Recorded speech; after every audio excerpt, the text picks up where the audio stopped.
উত্তর দিচ্ছি, আমাকে আমাকে আটকাচ্ছেন কেন? আপনাকে তো আমি আটকাইনি, আপনাকে তো ইচ্ছা মতো বলতে দিয়েছি। এবং এখন আমারটা তো শুনতে হবে আপনাকে। আপনি অতি সরলীকরণের জিনিসটা মানে খুবই রপ্ত করে ফেলেছেন।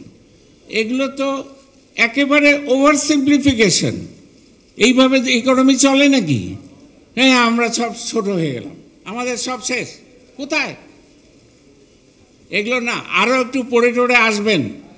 এইভাবে অতি সরলীকরণ করবেন না, একটু ম্যাচুরিটি নিয়ে আসেন প্রশ্ন যখন করেন।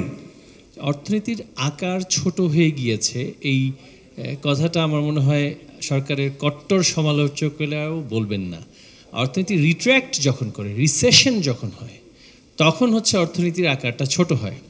আর যখন প্রবৃদ্ধি হয়, গ্রোথ হয়, তখন সেই গ্রোথের সাথে কিছুটা ইনফ্লেশন হয়। ইনফ্লেশন আমাদের কিন্তু সার্বিকভাবে সম্পূর্ণ ইনফ্লেশনটা কিন্তু আমাদের জন্য সমস্যা না। সমস্যাটা হচ্ছে ফুড প্রাইস ইনফ্লেশন, যেটা জীবনযাত্রার সাথে সম্পর্কিত।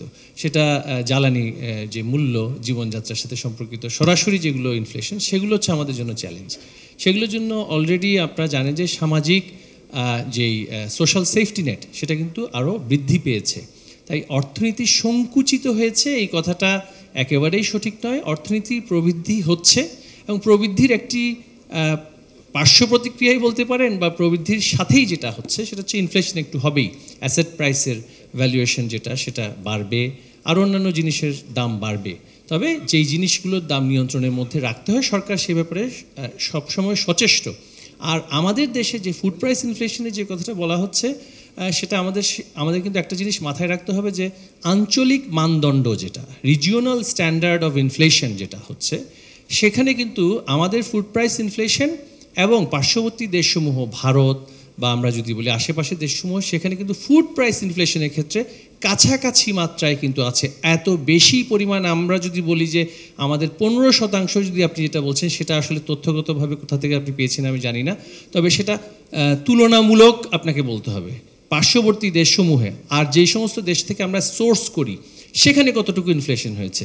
আমরা যে সমস্ত দেশ থেকে সোর্স করছি, সেখানেও সেই সমস্ত দেশগুলোতেও ইনফ্লেশন, খাদ্যপণ্যের মূল্য বেড়েছে, জ্বালানি তেলের মূল্য বেড়েছে, ক্যারিং চার্জ বেড়েছে।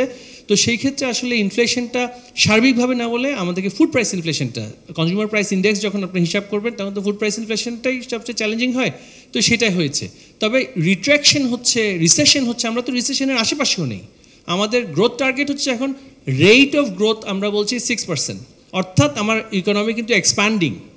এক্সপ্যানশনের যে হার, সেটা ইনফ্লেশনের কথা মাথায় রেখে আমরা লক্ষ্যমাত্রাটা কিছুটা কমিয়েছি, হারটা, অর্থাৎ rate of growth, not the size of the economy. দুটার মধ্যে কিন্তু পার্থক্য আছে।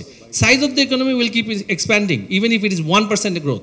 তো সেটা কিন্তু আমার মনে হয় আপনার একটু বিষয়টা আবারও ভেবে প্রশ্নটা করা উচিত ছিল, সেটা যথাযথ না। 14,000 কোটি টাকা, সেখান থেকে আমরা 7,97,000 কোটি টাকা করেছি, এবং আমরা আরও বড় করতে পারতাম। কিন্তু আমাদের ওই যে এই মুহূর্তে প্রধান চ্যালেঞ্জ হলো ইনফ্লেশনটা অ্যাড্রেস করার জন্য আমরা কন্ট্রাকশনারি মনিটারি পলিসি নিচ্ছি, বাজেট বেল্ট টাইটেনিং করছি।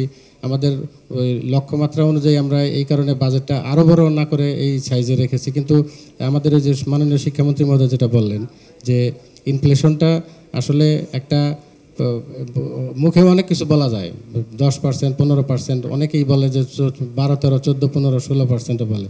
কিন্তু এইখানে একটা জিনিস দেখতে হবে, যে ইনফ্লেশনটা অ্যাড্রেস করার জন্য, মেজার করার জন্য কিছু টুলস আছে। এই টুলসগুলি আমরা রেগুলার আপডেট করে থাকি বিবিএস-এর মাধ্যমে।